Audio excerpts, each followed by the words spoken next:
Bienvenida familia nocturna a esta fogata de historias. Para todos aquellos que es la primera vez que están aquí en la fogata, permítanme decirles que van a tener la posibilidad de formar parte de la familia nocturna. La audiencia, la familia de este canal. Para eso solo tienes que hacer una cosa: sobrevivir de una a la fogata. Y hoy tenemos una fogata especial, querida familia nocturna. Una fogata en la que hablaremos de sortilegios, maldiciones, familias que han tenido alguna maldición en sus generaciones y familias que al día de hoy siguen malditas. Pero por sobre todas estas historias te hablaremos de algo, una advertencia, ciertas cosas que no debes de hacer nunca si quieres romper la maldición, porque si te atreves a hacer algunas de estas cosas, las cosas para ti o tu familia van a empeorar bastante. Pero una vez dicho esto, te doy la bienvenida a esta oscura fogata de historias. Comenzamos.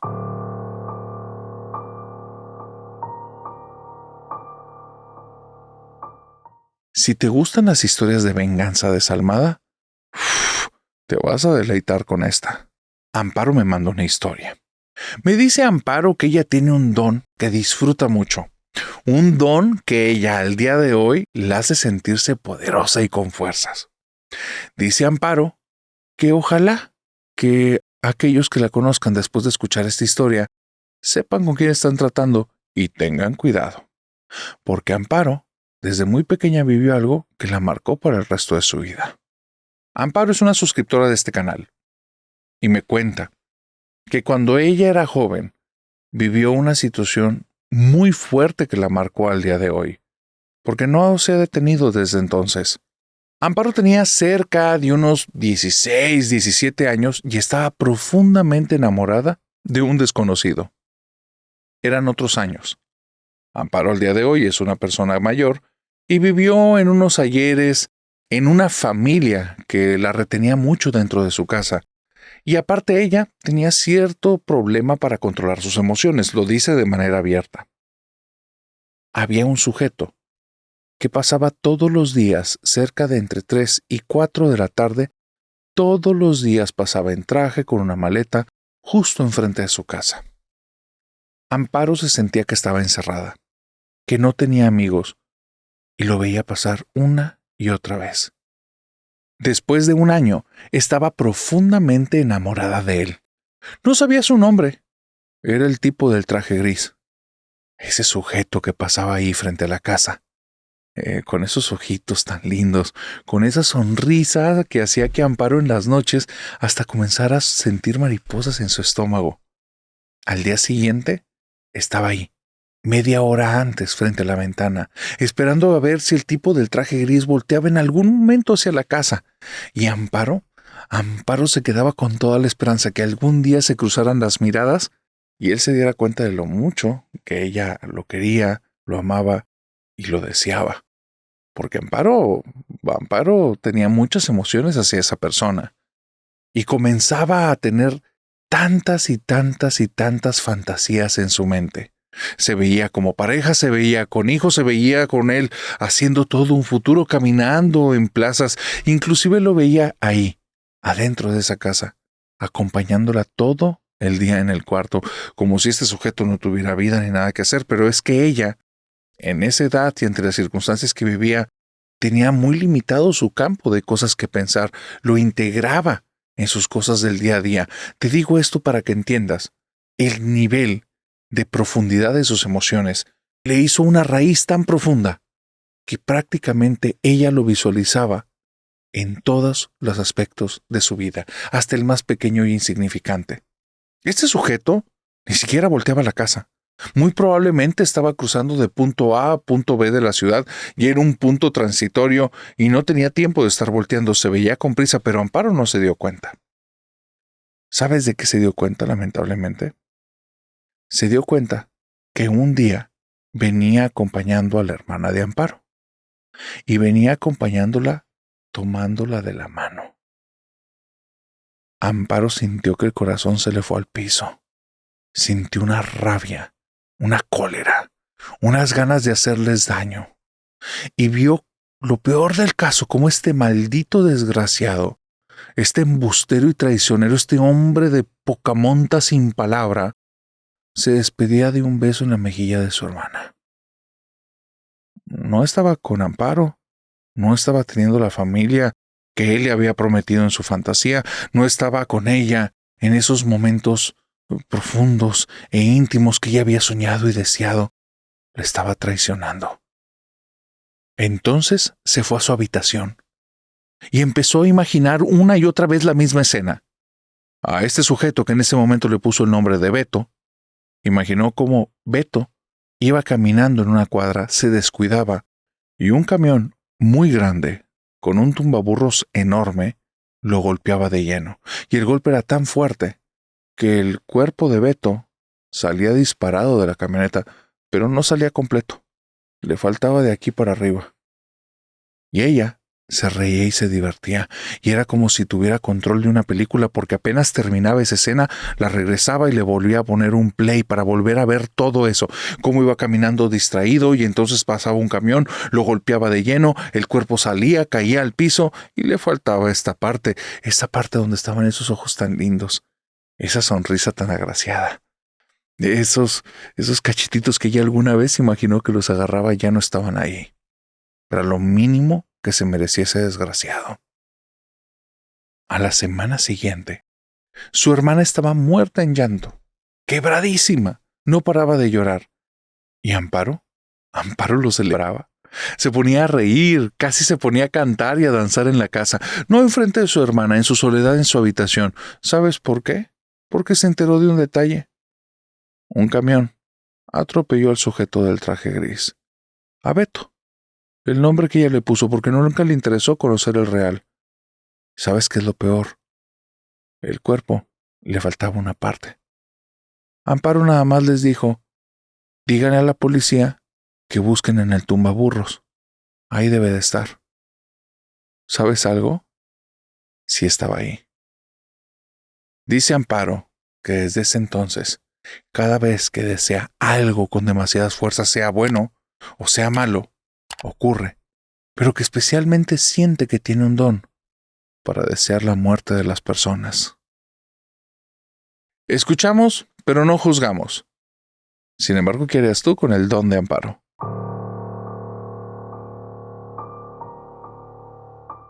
Si me permites, voy a contarte la historia de Lucy y de Yadira, y de cómo la magia destruyó a su familia.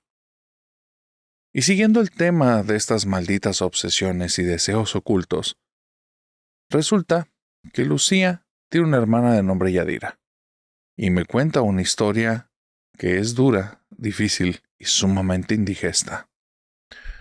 Resulta que Yadira, cuando era, digamos, adolescente, pero ya entrando en edad adulta, 17, 18, 19 años, se volvió una persona muy callada, muy ensimismada.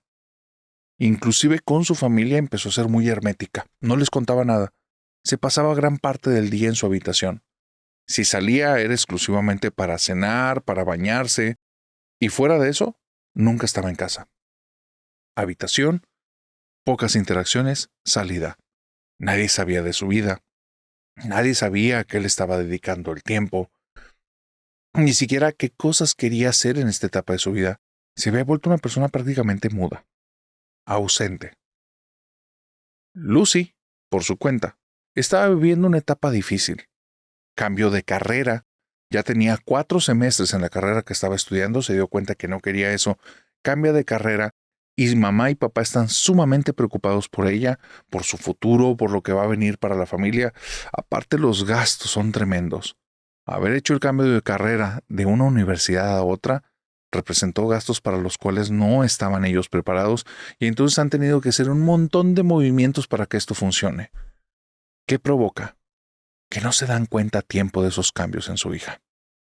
Y Yadira, el aislamiento parece que le asentó muy mal. Te estoy contando esto que tiene que ver con la vida que ellas tuvieron ya hace más de 2 décadas. Lucy al día de hoy no tiene la menor idea de dónde está su hermana y no quiere saber nada de ella. Empezó a alejarse a raíz de una ocasión en la que Yadira se olvidó de cerrar el cuarto. Su habitación, el lugar al que ella tenía para estar ahí encerrada todo el tiempo, siempre estaba bajo llave. De hecho, por la parte interior de la habitación, justo en la puerta, tenía 2 seguros más añadidos.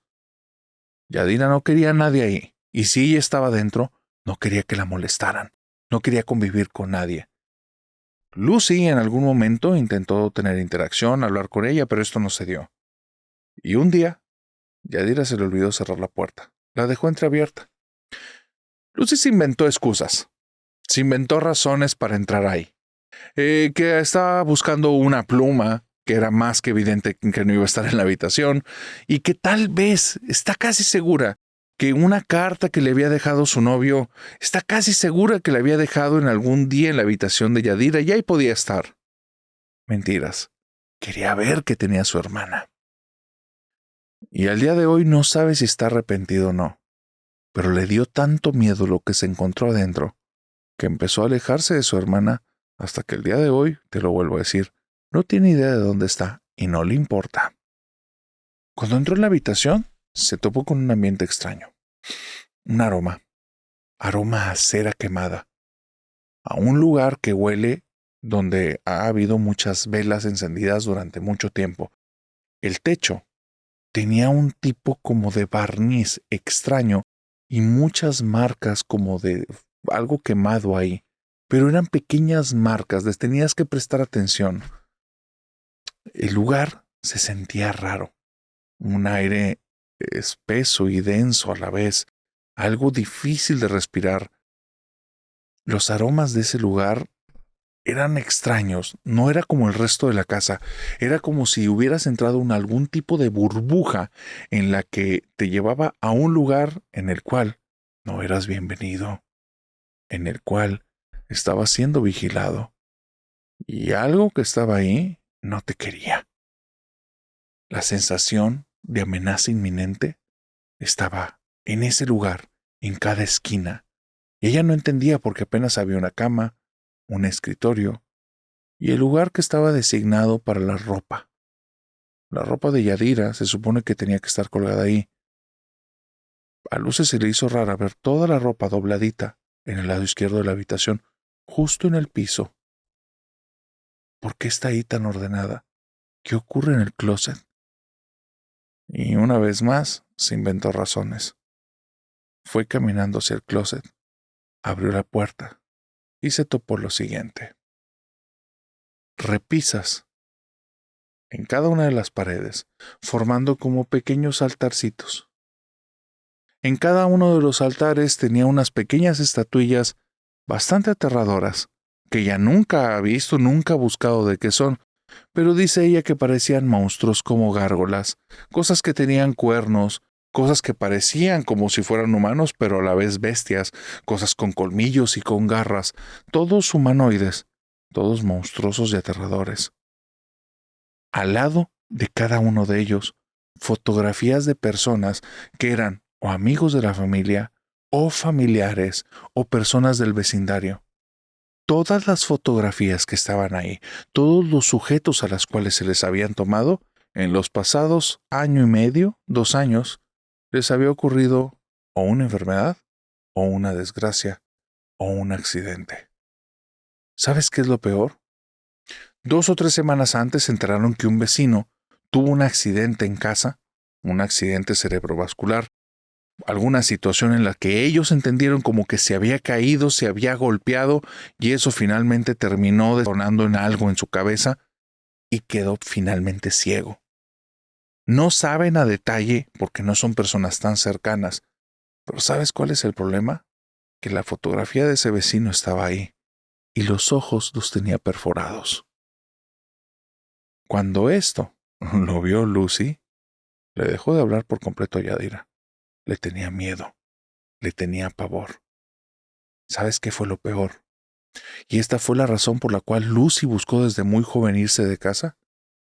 Que un día cuando estaba desayunando, Yadira, como si pudiera tener algún tipo de cámara en la habitación, que no había, solo se acercó y le dijo, «Hermanita, no te metas donde no te hablaron. Creo que ya te diste cuenta que tengo algunos truquitos que puedo hacer hacia las personas que no quiero. Así es que, por favor, pórtate bien y no me hagas utilizarlos en tu contra. Y esa fue la última vez que una hermana le dirigió palabra a la otra, y ya pasaron más de 20 años. Si alguna vez has vivido algo como esto, compártemelo aquí en los comentarios.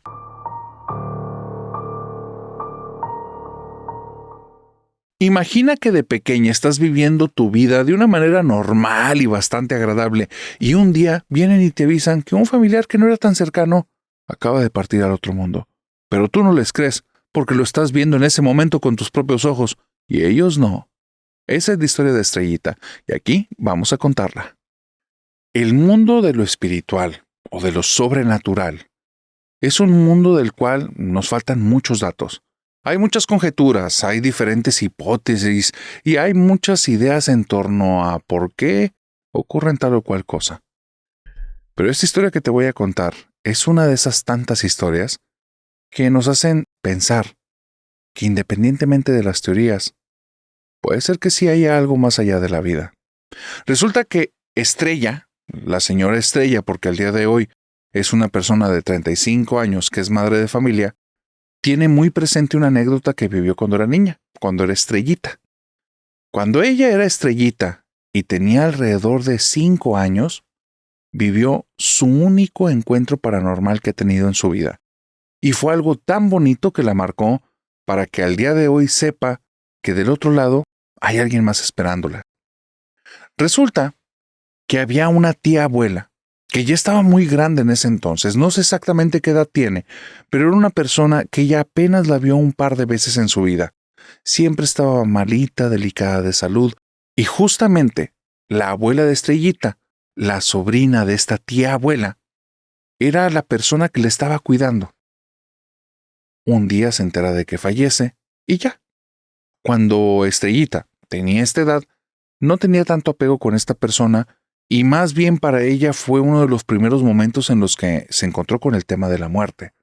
Entender que las personas tienen un ciclo, tienen un momento en el que ya no las vas a ver, y aunque desees si quieres verlos aquí en este mundo, no los vas a poder ver con tus ojos, vas a tener que tal vez imaginarlos, sentirlos con el corazón, vas a tener que hacer algo más, algo tal vez ritualístico, algo tal vez que sea más creativo, pero no vas a poderlos ver con tus ojos.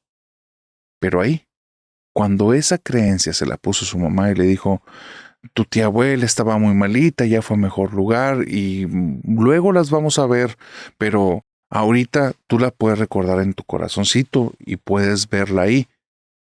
Estrellita se negó por completo esto que le estaba diciendo su mamá. Tenía que comprenderlo, pero le dijo, ¿a que no, mamá? Yo la puedo ver. Está ahí detrás de ti. La mamá se le puso la piel de gallina. Y entonces voltea y no vio nada. Y ella le dijo, ay, Estrella, no me estés diciendo esas cosas que me ponen muy nerviosa. Y le dice, pero no entiendo, mamá. O sea, ¿por qué me dices que ya no está la tía abuela si está ahí? Cuenta Estrellita que cuando era pequeña, a esa edad, casi 6 meses estuvo viviendo todos los días con la presencia de esta tía abuela. La veía sonreír, la veía estar tranquila, la veía no andar de un lado a otro de la casa, pero sí estar en cada una de las habitaciones. Si ella salía de una habitación, corría a otro cuarto y entraba, ahí al fondo estaba la abuela. Y ella la veía tranquila. Y es ahí cuando la tita de Estrellita se entera de que Estrellita está viendo pues, a la tita de la tita ahí en la casa y le pregunta, ¿es verdad, Estrellita, que le estás viendo a la tita? Y le dice, sí, está ahí, en la esquina, nos está viendo. Y le empieza a preguntar, ¿y qué dice? ¿Y qué estás viendo? ¿Está tranquila? ¿Está feliz? Y se está sonriendo, se ve tranquila. Y le dice, ¿no le puedes decir de mi parte que ya es momento de que si no le falta nada aquí, es momento que se vaya allá arriba y nos espere con Diosito? Y le dijo, ay, abuelita, pero ¿no se te hace eso muy grosero? Y le dice, no, mijita, cuando nosotros terminamos nuestra etapa aquí, tenemos que ir a descansar. Pero tu abuelita a veces era bien necia, así es que no le puedes decir por favor. Y Estrellita se fue caminando a la esquina de la habitación y dice, yo recuerdo perfectamente, narrador, que mi tía abuela nada más agachó la cabeza para verme, yo volteé para arriba y le dije, pues ya escuchaste a Tita. Dice que te vayas y nos esperes allá. Así es que adiós. Dice, y yo vi, narrador, como frente a mis ojos, sonrió casi dando una carcajada y se empezó a desvanecer. Nunca la volvió a ver y nunca desde ese entonces he vuelto a ver otro fantasma, pero sé que allá, en donde esté Diosito, me va a estar esperando ella, Tita y mi mamá. ¿Y tú? ¿Tienes a alguien esperándote en el otro lado?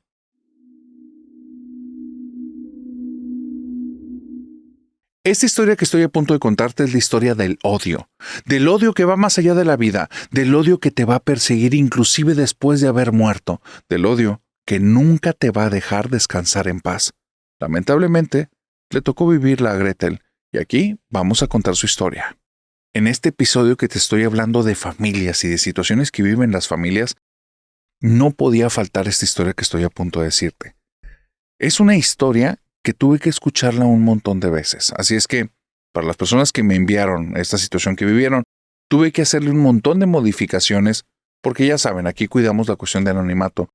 Pero, tienes que escuchar esto. Es sumamente extraño. Resulta que en un país de Sudamérica vivía una familia que llevaba toda su vida normal. Un día tienen a un hijo. Este hijo, de una manera muy extraña, su mamá, desde el momento en el que lo obtiene, siente un rechazo tremendo a él. Algo que no había pasado. La señora era una persona, sí, digamos, de un carácter rudo, de un carácter fuerte, pero no una persona desgraciada, maldita, una persona sin corazón. Pero con este niño, sí. Era horrible. Desde que nació casi lo vio y le revolvió las tripas. Y todos los primeros años de su vida fue una maldita totalmente. A tal grado que desde muy pequeño este niño no tuvo un contacto fuerte con su madre. Y hubo otra situación muy extraña que no tenía sentido. Este niño fue el último de varios hermanos. Tuvo una hermana de nombre Frida, tuvo un hermano de nombre Carlos, tuvo un hermano de nombre Luis, otro de nombre Enrique y una hermana que se llamaba Ana. Pero a él le pusieron Otto. No era un nombre común, no era un nombre que nadie utilizara, pero en el momento en el que la mamá lo vio, dijo Otto. Y desde que lo empezó a tratar desde muy pequeño, vuelvo a decirte, era como si lo odiara. Como si representara todas las cosas que esa mujer estaba en contra, como si fuera su peor enemigo, como si fuera algo que no mereciera amor ni cariño. Y eso trajo muchas heridas y repercusiones para Otto. Porque Otto fue avanzando en su vida, y toda su vida fue tratado como el patito feo, como el niño que no era querido, como el niño que era repudiado. Era siempre un trato muy injusto. En ocasiones el papá de Otto llegaba y quería tener una bonita relación con él y protegerlo, y la mamá como fiera se ponía en medio de los dos. Y le decía, no lo estés chiflando, lo vas a echar a perder. Y lo empezaba a tratar feo, de una manera desconsiderada. Y te digo lo peor, injustificadamente. A sus hermanos les compraban ropa nueva. Y la ropa de los hermanos que todavía estuviera bien, no se la pasaban a Otto. A Otto solo le pasaban todas las ropas que estuvieran agujeradas, percudidas, que se notara totalmente que era una ropa vieja en muy mal estado. Lo tenían ahí, en ocasiones sin bañarse, en ocasiones sin dirigirle la palabra. Pero ¿sabes algo? De las peores situaciones a veces surgen cosas grandes porque Otto comenzó a ser independiente desde muy pequeño. Y desde sus 15 años empezó a trabajar por sí mismo. Empezó a hacerse valer. Y él tenía en su mente una frase. Sí tengo derecho a estar vivo. Tengo derecho a estar vivo. Y se lo repetía una y otra vez porque su mamá parecía que se empeñaba en hacerle sentir lo contrario. ¿Por qué era así esta relación? Otto no tenía ni la menor idea. Y si le preguntaban a su mamá instantáneamente se bloqueaba, se cerraba, se llenaba de odio. Era algo así espantoso. Pero tampoco se lo sabía explicar. Era algo muy visceral.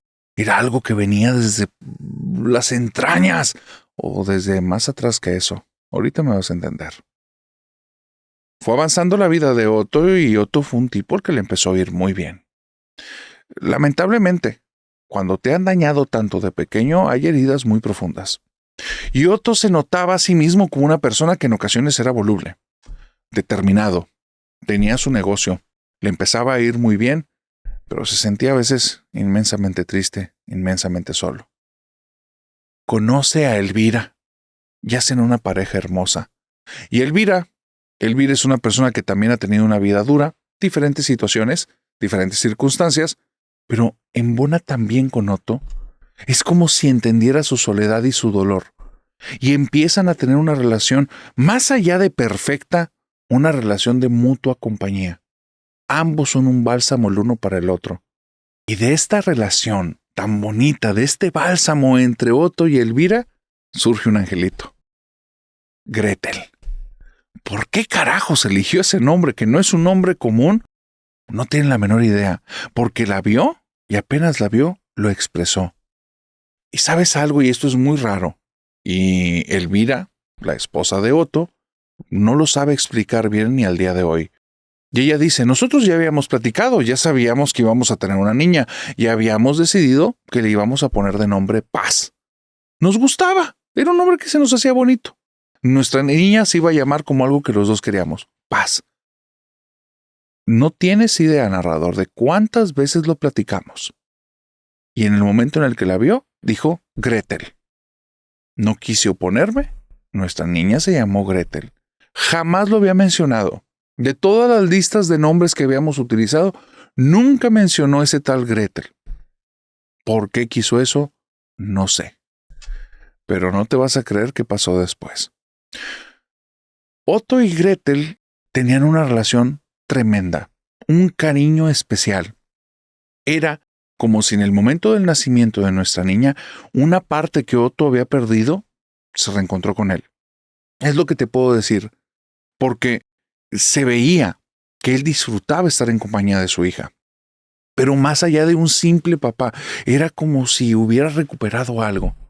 No te lo puedo explicar, narrador. Si los hubieras visto, él abrazando a la bebé y estando con ella y hablándole, pero con un idioma de adulto a adulto, entenderías que parecía que hablaba con alguien que ya conocía de hace mucho tiempo. Y cuando le decía, oye, Otto, estás hablando con una bebé, intenta utilizar otras palabras, intenta estimularla, juega un poco más con ella. Él decía, es cierto, discúlpame, no sé por qué estoy haciendo esto, y ya se ponía a jugar como cualquier papá juega con un bebé. Pero apenas se descuidaba y otra vez la tenía abrazada y le empezaba a decir, ay, hace tanto tiempo que no te veía, qué gusto verte y te veo muy bien. Narrador, era muy extraño, pero ¿sabes qué? No me daba miedo. Era una sensación bonita, rara, pero muy bonita. Mi esposo empezó a ser feliz. Mi esposo empezó a tener como esa parte de vacío se llenó sola. Bueno, por nuestra niña, pero es que era algo tan grande, un hueco tan difícil de llenar, algo tan profundo, una herida que estaba tan al fondo que parecía imposible de poner subsanar. Y el nacimiento de mi niña lo logró. Pero bueno, no nada más el nacimiento, la relación que desarrolló con ella. Y fueron pasando los años. Y narrador, cuando mi niña cumple 15 años, Otto y ella descubren una afición. Yo no, a mí no me gusta ese tema, pero se vuelven dos grandes aficionados de la temática de la Segunda Guerra Mundial. Y están todo el tiempo leyendo documentales, están buscando películas que hablan en torno a eso, buscan reportajes de la época. Cállate, porque cuando apareció el Internet, los dos eran unos locos que se pasaban artículo tras artículo. Mi hija aprendió italiano y aprendió ruso, solo y exclusivamente para poder leer artículos que estaban en esos idiomas, para poder pedir libros relacionados con la Segunda Guerra Mundial que estuvieran en esos idiomas. Otto no sabía más idiomas que el español, pero tenían una conversación profundísima. Pero ¿sabes algo, narrador? Se me hacía muy extraño a mí, porque era como si estuvieran buscando algo en este tema. Igual que cuando era bebé y la traía cargadita y eso, era como si hubiera un tema de fondo del que no se daban cuenta y entraban en algún tipo de lapsus, de forma de ser, que se distanciaba mucho del Otto y la Gretel del día a día. Cuando entraban en este tema de la Segunda Guerra Mundial, eran otras personas. No para mal, eran otros nada más. Les conseguí un viaje. Cuando mi hija cumplió 20 años, les conseguí un viaje. Había un museo del Holocausto en un país de Latinoamérica. Supe dónde estaba, sabía que era un lugar muy completo, que había listas de personas que sobrevivieron al Holocausto. Yo les conseguí el viaje. Y narrador, lo que ocurrió ahí hizo que todo tuviera sentido. Y al día de hoy, no sé si creo o no, pero te voy a decir qué pasó y juzga por ti mismo. Cuando entraron al Museo del Holocausto, no sé si vieron una película o una fotografía, pero Gretel me contó que su papá entró totalmente como en un trance y empezó a decir, ese es el campo de concentración donde nos separaron. Tú y yo éramos hermanos. Y dice, y mamá, me acordé en ese momento. Y le dije, sí, fue la enfermera. La enfermera nos separó. La enfermera no nos quería, nos hizo daño. Y Otto se levantó la camisa y mostró una línea que había tenido una marca de nacimiento. Y le dijo, la enfermera fue la que se encargó de que yo no saliera vivo del campo. Me utilizó por aquí, me abrió por aquí, y yo ya no me recuperé. Y entonces Gretel le muestra su otro costado y a mí me dijo, como tu hermano, a ti te toca la otra parte. Y también me dañó y yo no sobreviví a eso. Dice, después de tener esos recuerdos, mamá, fue como si nuestra cabeza estallara pero tuviera sentido. Nosotros vivimos en un campo de concentración, estuvimos ahí durante mucho tiempo. Y en algún momento, en mi mente, apareció la enfermera. Y ahora todo hace sentido. Dice, y narrador, yo quería saber porque no entendía de qué demonios me estaba hablando. Mamá, la enfermera se llamaba Ruth. Tenía unos ojos profundos llenos de odio. Y a papá lo odiaba con todo su corazón. No podía ver que nos tuviéramos cariño. Ahora que ya recuerdo el rostro, ¿sabes quién es? Y yo le dije, narrador, que no tenía ni idea de lo que me estaba hablando. Es la mamá de papá. Esa es la enfermera del campo nazi. Narrador, me mostraron una fotografía donde se ve a lo lejos una enfermera y te puedo jurar, tiene la misma mirada de mi suegra. Lo que mi esposo, Otto y Gretel creen es que ellos reencarnaron, pero también la enfermera reencarnó dentro de la familia. Y por eso, desde que nació Otto, no lo soporta y solo le quiere hacer daño. Y yo te lo puedo decir, esa mujer, fuera de mi esposo y de mi hija, porque a mi hija la trata espantoso, fuera de ahí no es una mala persona. Pero apenas les presentas a Otto y a Gretel, narrador, es un demonio en vida. ¿Y tú, crees en la reencarnación?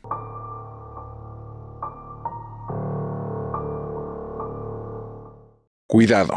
Si lo que quieres es aprender magia negra para obtener poder, dañar personas o simplemente protegerte y vengarte, antes deberías de escuchar esta historia. Vivo en una ciudad en la que se volvió moda la brujería. Esa fue la forma en la que inició su mensaje Federico y desde ahí me cautivó.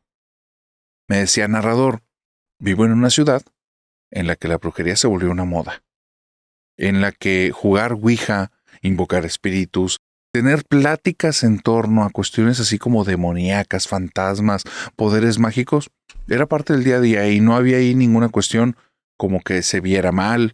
Al contrario, tú veías inclusive a las abuelitas jugar a la Ouija en la noche.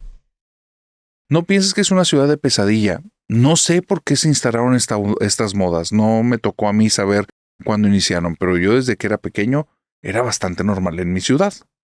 Nunca me había interesado demasiado en esos temas.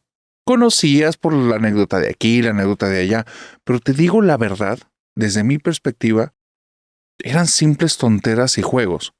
Nunca había vivido nada que fuera real, y solo se escuchaba la historia de que estaban jugando la Ouija y se movió la tabla, y estaban jugando la Ouija y se escucharon pasos, pero siempre escuchaba las mismas historias, lo que hizo que yo creyera que todo era mentira. Pasan los años y cuando llego a mi adolescencia, tengo una situación en la que me lleva a querer explorar el tema de la magia. Te soy honesto, no era una situación muy buena, no te quiero dar muchos detalles, pero no soy una blanca palomilla. Me interesaba la magia negra. Cosas que tuvieran que ver un poquito con venganza, un poquito también con manipular personas, con poder tener algo de poder. Estaba ahí, muy tentado en entrar en estos temas. Así es que fui y hablé con mamá. A mi mamá le gustaban mucho esas temáticas. Mi mamá empezó primero con cuestiones de tarot. Del tarot siguió a la lectura de manos y de ahí comenzó a hacer rituales en casa, cuestiones de herbolaria y después brincó a magia wicca. Y bueno, te vuelvo a decir, vivo en una ciudad en la que esto es normal. Y cuando le dije, mamá, oye, me gusta mucho, me interesa el tema de la magia negra, es la primera vez que mamá me dice directo, Federico, no te lo recomiendo. Aunque te sientas llamado por eso, no es bueno que lo hagas y menos en esta temporada. Para mí no hace sentido y le dije, ¿cómo que esta temporada? Dice, ¿no has escuchado acerca de Esmeralda? La vecina que teníamos que se volvió loca hace poco. Y le dice, o sea, sí sé quién es Esmeralda, pero que se volvió loca. ¿Estás inventando todo eso, mamá?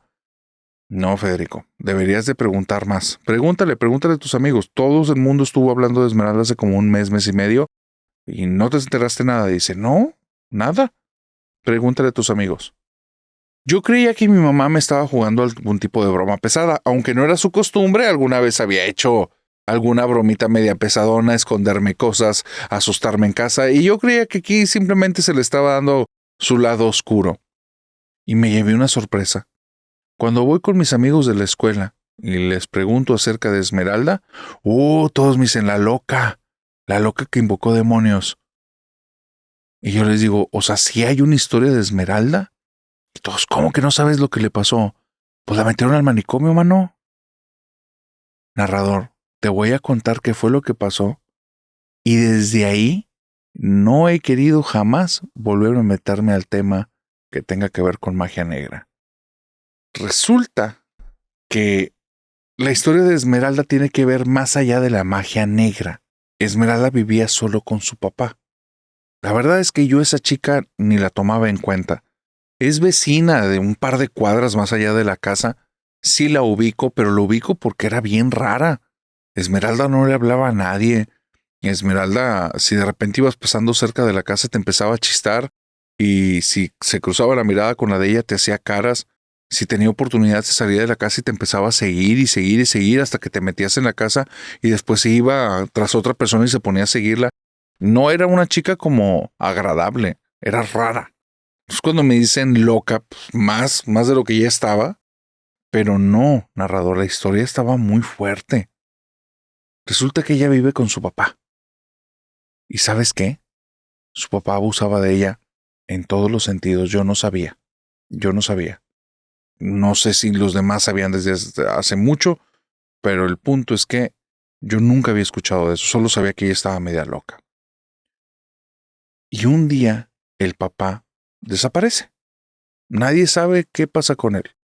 Esmeralda había estado frecuentando varios círculos mágicos y varias tiendas en las que manejaban amarres, magia de venganza, invocaciones, cosas de ese tipo. No es que ella fuera una bruja, pero que estaba buscando algo. Esto que te digo son los trozos de las historias y es como que todo el armado y lo que llegué a entender que pasó. Resulta que hay una persona que le dice que sí le va a hacer el trabajo que está pidiendo, pero que le va a costar triple. Le va a costar dinero, le va a costar salud y le va a costar algo que no sabe cómo se va a cobrar y cómo se va a estar pagando, pero que sí se puede. El único tema es que no se va a desvivir ninguna persona, pero casi. Y entonces cuando me contaron esa parte de la historia, yo dije, ¿cómo que casi? Y dice, espérate a ver lo que pasó. Siguieron pasando los meses después de que Esmeralda encontró a esta persona, y de tiempo en tiempo la veían yendo nada más a esa tienda a comprar diferentes cosas que probablemente o eran o algún tipo de hechizo o algún tipo de brebaje o alguna pócima o algo para seguir haciendo lo que ella estaba haciendo en casa, que ahorita te vas a enterar qué era. Narrador, pasan 2 meses y un día llegan los policías a la casa de Esmeralda. Para cuando llegan, la casa parece una casa abandonada. No tiene luz, no tiene agua, no tienen gas. Se ve toda llena de estos recibos de pago donde ya no les hacen caso. Han ido un montón de personas acreedores, personas a las que se les debía dinero de parte de préstamos que tenía el papá. Iban y tocaban, estaban ahí durante horas y nadie les atendía. Y fue la policía porque el papá tiene ya desaparecido cerca de 5 meses. Entonces fueron a hacer una investigación porque algún familiar del señor, fue a levantar la denuncia y iban a revisar. Narrador, esto yo no sé cómo obtuvieron la información, pero dicen que encontraron a Esmeralda en una forma más animalesca que humana, sin ropa, con las uñas largas, el cabello largo, y su papá estaba prácticamente en los huesos. Seguía vivo el señor, no sabían cómo, no tenían ni idea, y Esmeralda le había rayado en todo el cuerpo la palabra papi. Papi, papi, papi, papi, papi, papi. Cuando llegaron los policías y se fueron a levantar a este señor cuando ya trajeron la ambulancia, Esmeralda los atacó a todos y decía, dejen a mi papi, estamos jugando, dejen a mi papi, estamos jugando. Y después de eso, dicen que empezó a reír como si hubiera otra persona dentro de ella. Lo que creo que entiende mi mamá, porque mi mamá no me quiere hablar del tema abiertamente, es que Esmeralda, por los abusos, se hartó. Quería que a su papá le hicieran daño muchísimo como para que sufriera, pero no lo suficiente como que para brincar al otro mundo. Quería mantenerlo ahí, en ese estadio entre estar vivo, pero ya no querer estarlo. Y ella todo el tiempo que estuvo haciendo eso, estuvo entregando partes de su esencia, espíritu o alma, porque ya no quedó nada de ella. Y por eso la llevaron al manicomio. Porque cuando el papá lo subieron a la ambulancia y salió del perímetro de la casa, murió instantáneamente. Y ella dicen que en ese instante perdió la razón.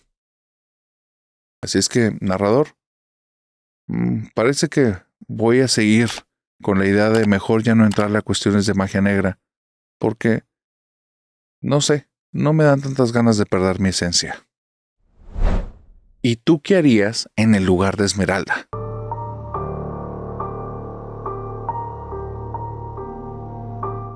Si me permites, voy a contarte acerca de los demonios en la política. Un suscriptor me mandó una historia que se me hace de lo más fuerte que he escuchado en el canal. Fuerte por todas las implicaciones, y porque si lo que me está contando es verdad, ojalá que jamás me tope con Baltasar. Baltasar es el tío del suscriptor. Y el suscriptor me cuenta esto, un contexto lo suficientemente, digamos, sin detalle, como para que no identifiques quién es él o su familia. Resulta que la familia de este suscriptor tiene algo muy fuerte, una maldición que se transmite generación en generación.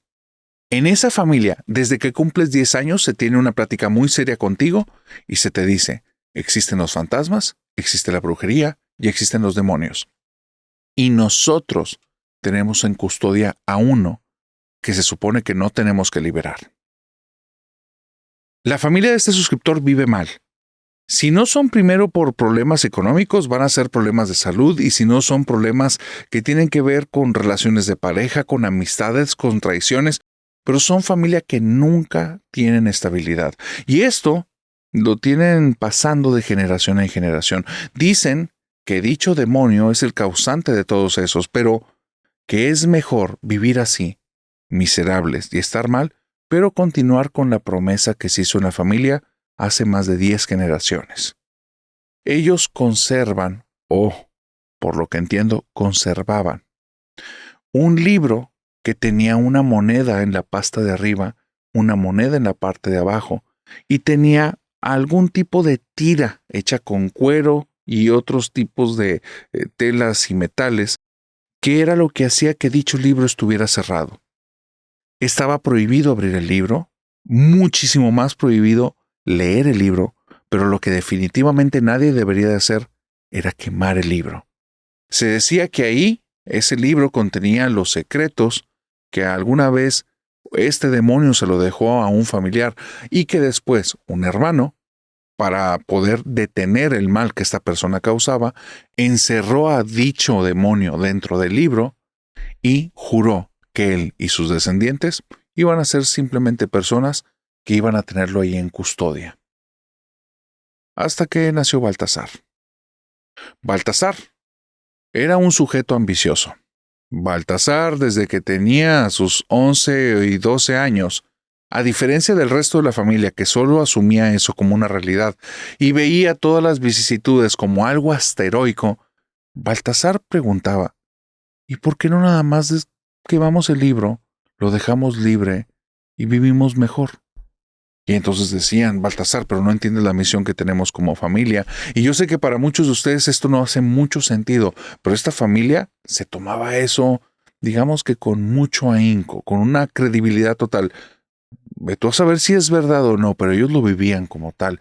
Y Baltasar lo cuestionaba. No está bien que por algo que hicieron personas hace mucho tiempo, nosotros estemos pagando los platos rotos. Y puede ser que no esté tan mal pensado, no es una mala idea ni es un mal planteamiento, pero había algo dentro de él. Porque a veces también preguntaba, ¿y qué pasaría si volvemos a hacer un trato con el demonio? Y, para dejarlo libre, nos beneficia. Baltasar también tenía ahí unas pequeñas gotas de oscuridad que se fueron acumulando, se volvieron una mancha, después un charco, y después un río imparable, porque cuando cumplió su mayoría de edad, amordazó a la familia, a los custodios del libro, quemó el libro enfrente de ellos, y dice la leyenda, la nueva leyenda de esta familia, que el cuarto se llenó de humo, olor putrefacto, y una voz profunda que le decía, ¿qué deseas? Y Baltasar nada más dijo, a ellos déjalos, y a mí dame todo.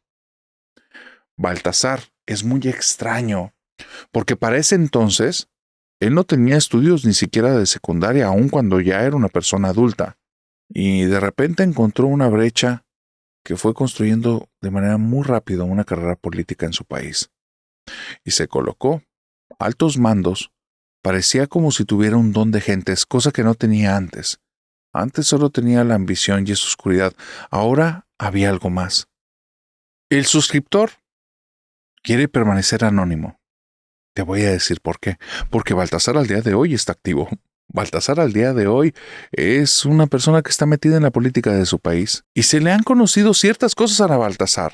Desde reportajes que han aparecido donde lo linkean, donde lo entrelazan, donde lo ven como cómplice en ciertos robos hormiga a ciertas instituciones donde ha adquirido una riqueza inmensa. Y es extraño porque después, a las pocas semanas, el periodista de ese artículo primero fue despedido y después fue hallado muerto. Hubo unos jueces que una vez se pusieron en contra de él. Y de hecho, cuando hablaron de frente a cámaras, decían que era momento de detener la corrupción. Y, ¿sabes? Les encontraron muchas cosas extrañas a ellos cuando los volvieron a entrevistar, ahora a punto de ser presos. Las personas se veían desconcertadas, ni siquiera se defendían, y adentro de la cárcel no duraron ni siquiera un mes. Baltasar tiene sus gustos que son conocidos. Él es una de estas personas que ayuda mucho, y en los últimos años ha desarrollado un gusto especial por ayudar a orfanatos, que visita frecuentemente. Su familia no quiere tener ninguna relación con él. No quiere tener ningún contacto con este sujeto que es consanguíneo. No solo porque les haya dado la espalda, porque no los haya beneficiado en la riqueza. No quieren dinero de sangre, no quieren dinero sucio. No, pero no es nada más eso. No quieren volver a tener contacto porque alguna vez intentaron tener contacto con él. Alguna vez intentaron tener relación con Baltasar. ¿Y sabes qué pasó? Resulta que tuvieron una cita. Los invitó a su casa, que no es una casa, es una mansión. Les iba a dar la oportunidad de que tuvieran su intervención. Pero es probable que él no se acuerde, porque los familiares del chico que nos mandó la historia cuentan que frente a todos ellos Baltasar se puso de pie, y de su pecho surgió una voz que no le pertenecía, una voz que parecía que venía del mismo infierno. Los ojos de él cambiaron, y ahora ya no eran los ojos de Baltasar, eran los ojos de la bestia que habían ocultado dentro de ese libro, la bestia que tenían capturada. Y la voz solo dijo: este no es su lugar. Si no se van, los voy a capturar a ustedes. La familia no tenía nada que decir ahí. Ya no quedaba rastro alguno de Baltasar. Y, conforme han ido pasando los años y se conocen más y más de estos accidentes en torno a las personas que están en contra de él, saben que todos ellos no están lidiando con una mala persona. Están lidiando con un demonio ancestral.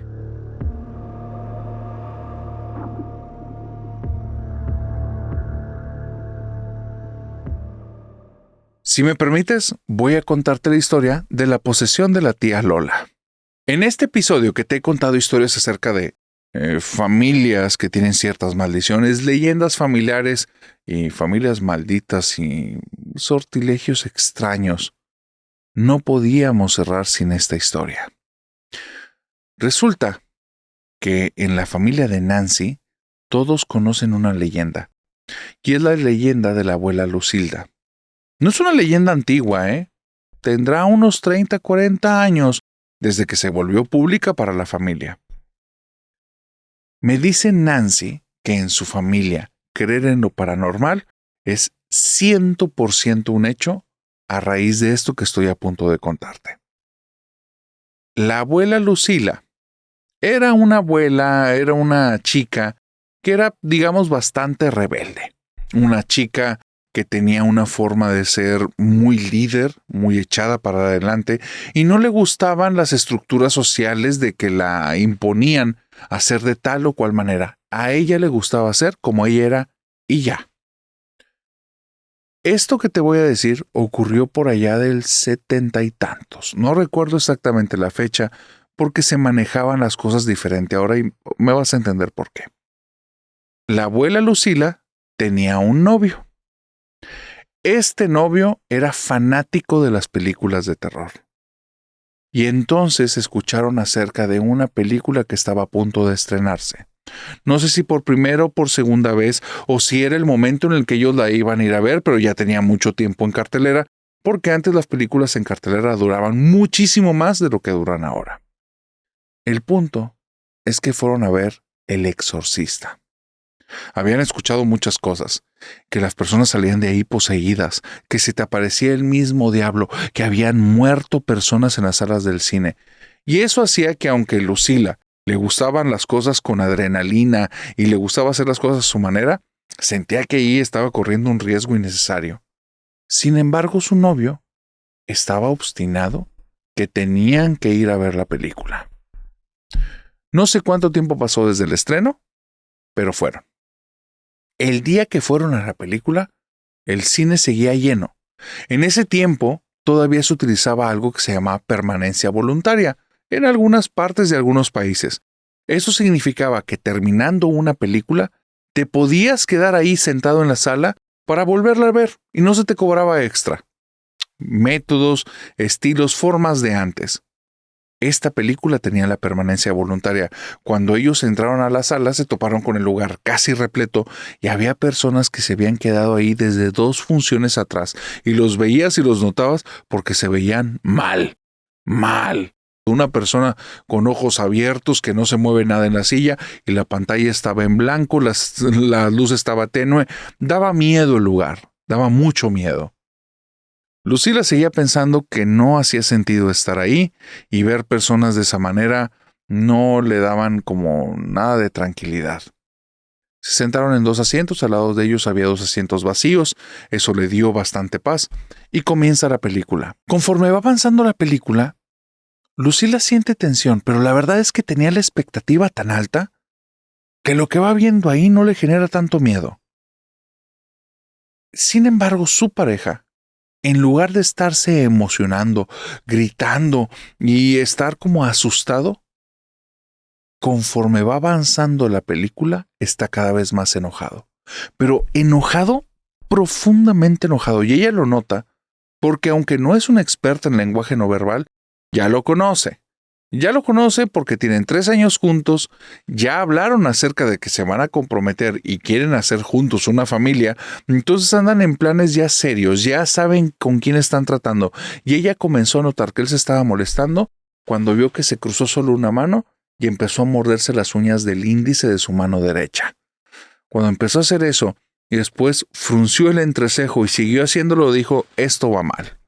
Después vio que se cruzó de los 2 brazos, la cara la tenía del pitufo gruñón, totalmente enojado el tipo, y los pies los tenía cruzados. Estaba bloqueado este tipo, enojadísimo. No sé en qué momento exacto de la película, pero este tipo se enoja tanto que con sus manos arremete contra sus propias piernas, golpeándose, y dice, basta, ya no puedo soportar esta basura. Se para y se sale.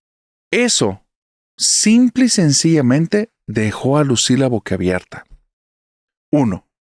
La película, él quería verla desde hace tiempo. 2. Toda la película desde que inició, no paraban de escucharse puros gritos en la sala. Sonidos en masa, en grupales de ¡oh! ¡No! Y gritos. Eso significaba que para toda la audiencia, la película estaba cumpliendo su función 100% y hasta más. Había personas que se habían salido de ahí, pero se veía por cómo caminaban que era por un ataque de histeria, porque ya estaban a punto de perder el control de tanto miedo. Y ahora resulta que su novio, el que quería ir, y siendo una película tan buena, se molestó, se enojó. Ella no entiende qué está pasando, está boquiabierta. Así es que se pone de pie y lo sigue. Al final, ella no se sentía tan cómoda al estar en ese lugar con esas personas que tenían cara ya de zombies, de estar ahí quién sabe cuántas horas antes que ella y con los ojos inyectados, etcétera, ¿no? Ella no le gustaba estar en ese lugar. Así es que lo siguió. Y cuando sale, oye, este tipo no le dirige ni la palabra. Y va caminando molestísimo y casi cada uno de los pasos los va marcando, que se note que está molesto, que se note que está enojado. Y vocifera una y otra vez, qué basura, qué pedazo de basura, cómo pueden hacer esta porquería. Y palabras bastante más altisonantes que no voy a decir aquí, pero tú ponle las que gustes, porque el sujeto estaba absolutamente enojado. Cuando salen, Lucila va detrás de él, sabe que no debe de tener ningún contacto porque puede reaccionar mal, nunca lo había visto tan molesto, pero lo va vigilando, que no vaya a hacer algo tonto, que no vaya a cruzar una calle sin ver, que no vaya a intentar ponerse agresivo con una persona que ni la deba ni la tema. Ella va cerquita, va cerquita. Pasaron como 9 cuadras. Lucila va totalmente sudada y este tipo todo sudado con los puños apretados nada más voltea. De alguna manera sabía que lo estaba siguiendo Lucila y le dice, es que ¿cómo carajo se atrevieron a hacer esa basura? Es la cosa más indignante que he visto. ¡Qué pedazo de porquería! Y Lucila finalmente ve que, aunque se ve muy enojado, ya le está dirigiendo la palabra, ya puede hacer algo, y entonces le dice, ¿me puedes explicar por favor tantito por qué no salimos y por qué me tienes como loca siguiéndote durante 10 cuadras? Y él aprieta los puños y dice, ¿no viste la basura que estábamos viendo? Y ella dice, bueno, yo no quería ir a verla, la querías ir a ver tú, pero no te estoy entendiendo. La gente estaba asustada, a mí no me estaba gustando, yo estaba cerrando los ojos y tú estás enojado. No entiendo. ¿Me puedes explicar? ¿Puedes tener la decencia de explicarme por qué estás tan enojado? Dice, ¿por qué a una persona que tiene un padecimiento mental van a decir que está poseída? Y Lucila le pone una cara de, bueno, ¿de qué carajos estás hablando tú? Y él empieza a decir, sí, la pobre niña tiene un padecimiento mental y aquí te la pintan como si es la hija del diablo, se le metió el diablo. Qué cosa más estúpida, qué cosa como con menos tacto. Y Lucila le dice, no entiendo, ¿eres psiquiatra? Y dice, no, pues tú sabes que no, Pues ya sé, tú eres ingeniero. ¿De qué estás hablando? ¿Cómo que una persona no le entendiste a la película o qué? Pues están diciendo que la niña está poseída. No, le dice Lucilda, no me vengas con eso. O sea, no me vengas, no los defiendas. Esos tipos no saben lo que están haciendo. Es una niña que tiene problemas mentales y le están poniendo ahí como si fuera la hija del diablo. Son unos imbéciles. No saben el daño que le pueden hacer a las personas que tienen problemas mentales. Y Lucilda le dice, no entiendo qué carajos está pasando. Nunca en la vida hemos hablado de problemas mentales. Nunca te ha interesado el tema de salud mental. A mí alguna vez que he intentado hablar de psicología me has callado y ahora resulta que tú eres don salud mental. A ver, explícame. No te estoy entendiendo. Y le dice, yo tuve una tía que estaba enferma como la muchacha. Mi familia sufrió mucho. La hermana de mi papá, desde muchos años todos sabemos de este tipo de cosas por la hermana de papá. Y ahora resulta que aquí me la ponen como si fuera una vieja poseída. Y le dice, a ver, ¿tu tía hablaba como la muchacha de la película? Sí. Se le salían voces ahí de la boca. Pues estaba malita la tía. ¿Tu tía empezaba a vomitar de repente con líquidos de colores? Pues sí, mi tía estaba enferma. Pero estaba enferma, no poseída. Y tu tía les empezaba a decir cosas que no hay manera que ella supiera cómo carajos, o sea, le llegó esa información. Pues sí, la tía era chismosa. ¿No has pensado que tu tía estaba poseída y no enferma, idiota? Y entonces, dice, el novio de mi abuelita se quedó volteando al piso y le dijo, ¿tú crees? Dice, ¿tú has visto otra persona a lo largo de tu vida que haga eso? Pues no. Ya, sí hemos visto personas que tienen algunos problemitas. ¿Has visto alguna vez eso? No. Dice, no me digas que tu tía se fue por escaleras. Dice, no, vivía en una casa de segundo piso. Pero sí ocupamos unas 6 personas para controlarla. ¿Y no será que tu tía estaba poseída, tonto? Dice, bueno, narrador, es la leyenda. Pero no tienes ni la menor idea, porque eso sí, tal vez la tía de ese exnovio, porque no se casó con él, y fue a raíz de esto, de ese exnovio de mi abuela, tal vez ella pudo haber sido chismosa, pero poquito. Mi abuela era muy chismosa. Así es que mi abuela, cuando vio que él se volvió así como ya todo blandengue, le empezó a decir, oye, vamos a preguntarle a tu papá. ¿Era la hermana de tu papá? Vamos a preguntarle a tu papá. No, pero ¿cómo? Yo voy y le pregunto. Tu papá siempre ha sido bien buena gente conmigo, nos llevamos muy bien, yo voy a ir a preguntarle. No, Lucilda, ¿cómo crees? No, y después cuando le digamos que está poseída se va a ofender. Tu papá no se ofende, vamos con tu papá. Y lo convenció, narrador. Se fueron a la casa del suegro de mi abuela, llegaron ahí y le dijo, suegro, le quiero preguntar algo y no quiero que se me ofenda. Y el suegro le dijo, Lucinda, por favor, faltaba más, dígame, ¿qué me quiere preguntar? Pues fíjese que acabamos de ir a ver El Exorcista, y dice, y me peló los ojos el señor. Yo sabía que ya había gato encerrado, y luego, por la reacción de mi exnovio, noté, este güey no sabe nada. Se lo chamaquearon y no se había dado cuenta. Así es que yo sabía que ahí era el momento. Si ahí no le sacaba toda la información a mi suegro, no me lo iban a contar nunca. Mi exnovio, quiso así tomar la delantera y decirle, papá, yo me adelanté porque dije, no, este menso no lo sacas, es tarado y cerrado como él solo. Así es que yo me le adelanté y dije, espérate. Ya sé que estaba poseída por su cara, así es que ya no me mienta. Cuénteme qué pasó. Ya me dijo este loco que hablaba raro, le salían voces, mejor díganos. Mi abuela, narrador, vio cómo el papá de su exnovio pasó de todos los colores en su cara. Se empezó a poner rojo, morado, blanco. Y Lucilda dijo, ya me lo eché a la bolsa, me va a contar. Se fue acercando y nada más le dijo, oiga, suegro, pues yo sé que tal vez le duele, yo sé que tal vez le da miedo, nada más le dijo para picarlo. Yo sé que le da miedo, suegro, pero ¿no cree que es mejor no andarle mintiendo a su hijo y mejor todos nos enteramos y así nos cuidamos? No nos andamos exponiendo como ahorita yendo a ver esas cosas. Donde dije esas cosas, mi suegro se santiguó. Y dije, ya me lo eché a la bolsa. Ahora sí me va a contar. Se volteó para abajo como nunca lo había visto el señor. Este tipo sí era un tipo de un carácter muy fuerte, era un abogado de mucho renombre, un cuate que no se quebraba. Y aquí cállate. Pero si mi pareja se había vuelto endeble, este tipo se había hecho nada. Se hizo chiquitito y estaba con las manos moviendo así los dedos y empezó como a hablar, balbuceando un poco y decía, es que mi hermanita Lola, ay Diosito, no sabemos por qué, pero se le metió el chamuco. Y entonces lo quiere interrumpir mi exnovio y mi exnovio le dice, papá, no digas eso. Y yo le pongo la mano en la boca y le digo, cállate, no le faltes al respeto a tu papá.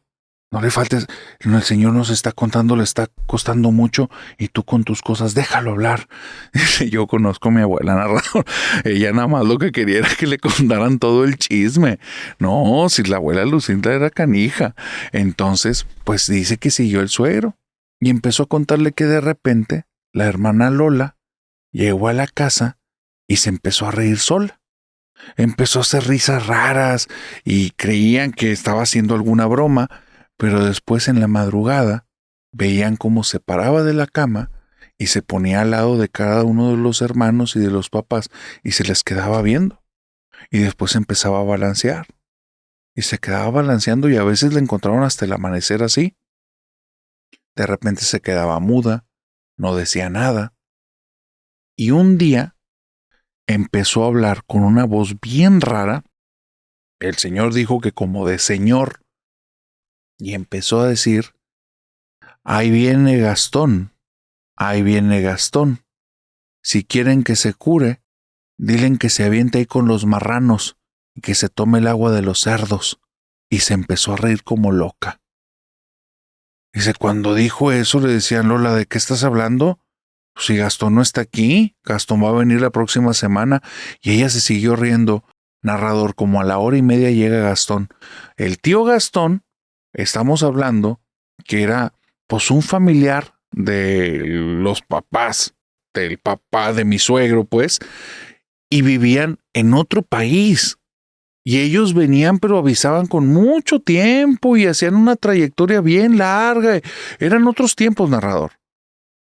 Narrador, ella supo 2 horas antes, sin que hubiera manera de que supiera que iban a hacer ese viaje, porque lo tenían en otra fecha, sabía que llegó el tío Gastón. Pues, narrador, donde llega, el tío Gastón les empieza a decir que anda bien malo, que muy probablemente no llega ya para Navidad. Y entonces que está buscando médicos que lo ayuden, pero que ninguno lo ayuda, que si no saben algún remedio casero. Y la Lola, que estaba a 3/4 de ahí, soltó una carcajada tan estridente que le escucharon, como si estuviera en el cuarto escuchando lo que estaban diciendo. Dice, desde ahí, la familia entendió que algo raro le pasaba a la Lola. Así es que comenzaron a vigilarla más. Y Lola, de repente un día, empezó a decirles a todos pequeños secretitos. Yo sé que le robas las tortillas a mamá. Yo sé que tú le hiciste el agujero al vestido de la tía. Yo sé que tú le robaste dinero a tal o cual persona. Y empezó a decir cosas, narrador, que nadie sabía más el que las había hecho. Estaban todos bien impactados y tenían mucho miedo porque les dio vergüenza. Así es que fue por la vergüenza que amarraron a la tía Lola. La amarraron porque decían, no, esta no vaya a ser alguna tontera, pero era porque les dio mucha vergüenza, todos se sintieron bien ofendidos por ella. Así es que fue la forma de controlarla. Y decía el suegro, que cuando estaba en la silla, entre varios la tenían que bajar, porque la silla se empezaba a despegar del piso. Se llegaba a despegar a veces hasta 5 o 10 centímetros, y luego la abuela decía, no hombre, véanla, está bien malita, ayúdenme. Porque no quería decirle a los niños que estaba poseída o que eso era el diablo o algo así, porque ellos tampoco sabían con qué estaban tratando. Resulta que a la tía Lola se la llevaron de la casa y ya no la pusieron en contacto con nadie, porque descubrieron que lo que estaba dentro de la tía Lola quería tener contacto con los niños, narrador. Ella primero estaba ya encerradita ya en un cuarto, la tenían amarrada, nunca la dejaban sola ni nunca la dejaban sin amarre. Pero en una de esas, justamente mi suegro era el que le estaba vigilando. Mi suegro en ese entonces tenía tal vez unos 10, 12 años y se tiene que ir al baño. Cuando regresa, está uno de los vecinitos de la cuadra y está enfrente de la tía Lola, llore y llore y llore y llore. Y la tía Lola nada más le dice, órale, ve y tráeme otro de tus amigos que quiero hablar con ellos. Háblale al Juanito y dile que si no viene para acá le voy a pegar más fuerte que su papá. Y entonces el niño se fue, corre y corre, llore y llore. Y dice mi suegro que habló con la tía Lola y le dijo, tía, ¿por qué asustó al vecino? Y entonces la tía volteó, le cambiaron de color los ojos y le habló con una voz bien profunda y le dijo, tú cállate, tú me das asco. Dice que desde entonces no podía estar en la misma habitación de la tía Lola, porque olía, tenía como olores fétidos, pero que no venían de la tía, y se daba cuenta la tía cuando él los aspiraba, porque le daba un olor como a podrido, instantáneamente escuchaba la carcajada de la tía Lola. Mientras no oliera podrido, no escuchaba la carcajada. El problema es que la carcajada la escuchaba dentro de su cabeza, como si la tía Lola se lo hubiera metido. Siempre que se descuidaba, narrador, había niños en su habitación y salían mal. Salían bien mal. O salían llorando o salían con cara de espanto. Entonces fue ahí donde dijeron, no la tenemos que llevar de aquí. Cuando la llevan a la ciudad, no sabían mucho de médicos ni de psicólogos ni nada de eso. La llevan con un padrecito. Y el padrecito sale corriendo del lugar, narrador, y dice, no, esta trae el chamuco dentro, es así, no le puedo hacer nada, Dios la bendiga, y se fue. ¿Por qué, narrador? Porque le empezó a decir unas cosas al padrecito, de cositas que andaba haciendo mal, y pues nadie sabía más que él y su concubina. Dice, pues resulta, narrador, que ya le siguió contando todo el chisme, los más detalles no tienen importancia. El punto es que después de eso, ella prefirió ya no quedarse con ese exnovio, porque el exnovio se quedó tan traumado que todo el tiempo estaba hablando acerca de, no, pero es que pero la tía Lola no pudo haber estado poseída, ve lo que le hiciste a mi papá, y nunca salió del tema. Y mi abuela Lucilda ya no quería tener nada que ver con la familia, porque en más de una ocasión había visto cosas raras en el comportamiento de la hermana de su novio. Decía que en ocasiones, cuando llegaba a la casa y se quedaba platicando con el novio, la hermana se ponía en cierta posición en la que solo quedaba como a la vista de ella, se quedaba parada y se empezaba a tambalear. Y entonces la tía Lola, ¿tú qué crees? ¿Tenía una enfermedad mental o estaba poseída?